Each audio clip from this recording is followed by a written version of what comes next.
11ஆம் வகுப்பு கணிதம் அலகு 4 சேர்ப்பியல் மற்றும் கணித தொகுத்தறிதல் பயிற்சி 4.3 16ஆம் கணக்கு பார்க்கிறோம்.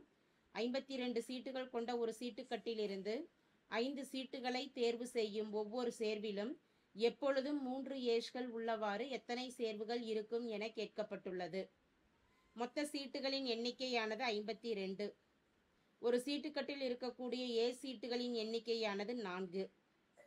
அப்போ 52ல் 4 கழிச்சிட்டோம் அப்படின்னா மீதம் இருக்கக்கூடிய சீட்டுகளின் எண்ணிக்கையானது 48. தேவையான சேர்வுகளின் எண்ணிக்கையை கணக்கிடுவதற்கு எப்பொழுதும் 3 ஏஷ்கள் இருக்கணும். அப்போ 4 ஏ சீட்டுகளில் 3 ஏ சீட்டுகளை நம்ம எடுக்கிறோம்.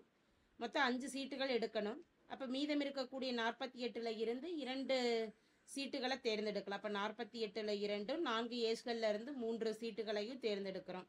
இதற்கான சுருக்கமானது 4C3 C3ன்னு இருக்கிறதுனால 4 என்ற எண்ணை 3 முறை குறைச்சிட்டு வரோம். 4 பெருக்கல் 3 பெருக்கல் 2 பை டினாமினேட்டர் மதிப்பானது 1 பெருக்கல் 2 பெருக்கல் 3.